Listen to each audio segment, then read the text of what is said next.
Selamat datang pada diskusi kita kali ini. Topiknya mungkin sederhana, tetapi jika kita eksplorasi lebih dalam, ada banyak pelajaran yang bisa kita ambil. Batang pohon kelapa yang membusuk, dan mengapa seringkali ditemukan banyak kepiting di sana. Pohon kelapa, sering disebut sebagai pohon kehidupan, memang memiliki manfaat yang tak terhitung banyaknya, dari daun, buah, hingga batangnya. Tapi, apa yang terjadi ketika pohon kelapa tumbang dan batangnya mulai membusuk? Ternyata, proses pembusukan ini menjadi awal dari kehidupan baru. Kita akan mempelajari proses pembusukan itu sendiri, apa yang menarik kepiting untuk tinggal di batang ini, dan bagaimana ini semua terhubung dengan ekosistem secara keseluruhan. Mari kita mulai dengan memahami pohon kelapa lebih dahulu, karena keunikan pohon ini berkontribusi pada fenomena yang akan kita bahas. Untuk memahami fenomena ini, kita perlu mengetahui struktur batang kelapa. Batang pohon kelapa bukan kayu padat seperti pohon jati atau mahoni. Ia memiliki struktur yang lebih berserat dan kaya akan air. Saat batang kelapa jatuh, baik karena usia tua, angin kencang, atau ditebang, batangnya perlahan mulai terurai. Struktur seratnya yang longgar mempercepat proses ini, terutama di lingkungan tropis yang hangat dan lembab. Lingkungan seperti ini mendukung pertumbuhan mikroorganisme yang memainkan peran besar dalam proses pembusukan. Pembusukan ini mungkin terlihat seperti proses penghancuran. Namun, sebenarnya ini adalah bagian dari siklus kehidupan yang penting. Nutrisi yang tersimpan di batang akan dikembalikan ke tanah untuk mendukung kehidupan lain.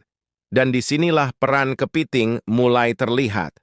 Tetapi sebelum kita sampai ke kepiting, mari kita pelajari lebih lanjut apa yang terjadi saat batang kelapa membusuk. Saat batang pohon kelapa mulai membusuk, ia melewati beberapa tahap penting. 1. Tahap awal. Pada tahap ini, bakteri dan jamur mulai menyerang serat batang. Bakteri menguraikan selulosa dan lignin, dua komponen utama batang kelapa. Proses ini menghasilkan gas, panas, dan bahan organik yang lebih lunak. 2. Tahap menengah. Lubang kecil mulai muncul di batang karena aktivitas mikroorganisme dan pengurai seperti cacing. Serangga kecil juga mulai tertarik, menciptakan ekosistem mikro. Kelembapan batang meningkat karena penyerapan air dari lingkungan sekitar. 3. Tahap akhir. Batang kelapa yang sebelumnya keras kini menjadi lunak dan rapuh. Pada tahap ini, batang menjadi tempat yang ideal bagi hewan seperti kepiting yang mencari makanan, kelembapan, dan tempat berlindung. Hal menarik tentang batang kelapa yang membusuk adalah kemampuan alaminya untuk menyimpan nutrisi. Nutrisi ini tidak hanya bermanfaat bagi makhluk yang hidup di dalamnya, tetapi juga untuk tanaman di sekitarnya setelah batang terurai sepenuhnya. Jadi, mengapa kepiting sangat tertarik pada batang kelapa yang membusuk? Ada 3 alasan utama. 1. Sumber makanan. Kepiting adalah pemakan segala, omnivora, dan mereka sangat tertarik pada bahan organik yang membusuk.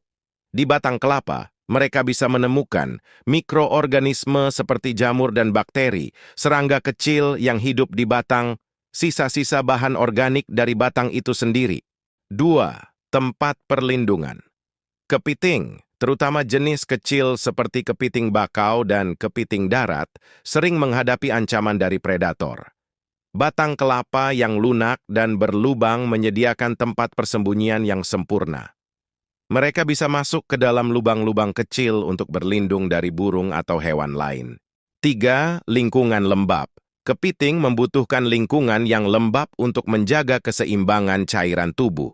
Batang kelapa yang membusuk mampu menyerap air dari tanah atau udara, menciptakan habitat yang lembab dan ideal untuk kepiting. Ketika kita melihat batang kelapa membusuk, kita sebenarnya melihat sebuah ekosistem mikro.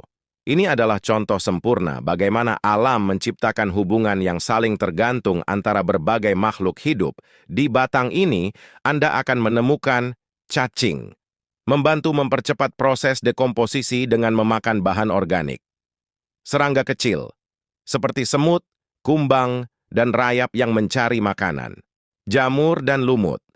Mereka tumbuh subur di kelembapan batang, menghasilkan nutrisi yang penting bagi pengurai lainnya.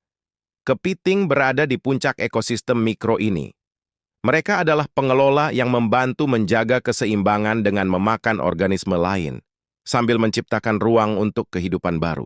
Selain menjadi habitat bagi kepiting dan makhluk kecil lainnya, batang kelapa membusuk memiliki dampak besar pada ekosistem sekitarnya. 1. Daur ulang nutrisi.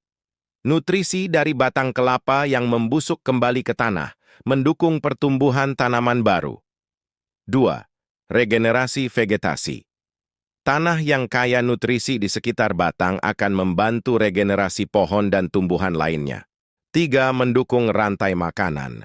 Kepiting dan makhluk lain yang hidup di batang menjadi sumber makanan bagi hewan yang lebih besar seperti burung atau reptil. Fenomena ini adalah contoh nyata bagaimana setiap elemen dalam alam saling mendukung dan bekerja sama untuk menciptakan keseimbangan. Dari pohon kelapa yang berdiri tegak hingga batangnya yang membusuk, setiap tahap kehidupan pohon ini memiliki peran penting dalam ekosistem. Fenomena batang kelapa membusuk yang dihuni kepiting bukan hanya soal tempat tinggal atau makanan, tetapi juga tentang bagaimana alam mengatur daur ulang dan kehidupan secara keseluruhan. Kita sering mengabaikan hal-hal kecil seperti ini, tetapi jika kita melihat lebih dekat, kita akan menyadari bahwa setiap makhluk hidup, bahkan yang sekecil kepiting atau batang pohon yang mati, memiliki perannya masing-masing. Jadi, batang pohon kelapa yang membusuk mungkin tampak seperti sesuatu yang sederhana atau bahkan tidak menarik. Tetapi, jika kita melihat lebih dekat, ada begitu banyak hal luar biasa yang terjadi di dalamnya. Kepiting yang hidup di batang ini bukan hanya memanfaatkan sumber daya, tetapi juga berkontribusi pada keseimbangan ekosistem. Fenomena ini adalah salah satu contoh bagaimana setiap elemen dalam alam memiliki peran pentingnya masing-masing, bahkan batang pohon yang sudah mati. Semua ini menunjukkan betapa luar biasanya proses alam dalam mendaur ulang dan menjaga keseimbangan. Terima kasih telah mengikuti pembahasan ini. Mari kita jaga dan pelajari alam lebih dalam lagi, karena selalu ada keajaiban tersembunyi di dalamnya. Semoga pembahasan ini menginspirasi kita untuk lebih menghargai dan melestarikan alam. Karena di setiap sudut alam ada keajaiban yang menunggu untuk ditemukan. Terima kasih sudah menyimak, dan sampai jumpa di pembahasan menarik berikutnya. Dan jangan lupa ya, like dan subscribe video ini, lalu share jika menurut kamu berguna dan bermanfaat. Semoga sukses, sehat walafiat, dan panjang umur. Dan sekali lagi, terima kasih. Wassalam. See you.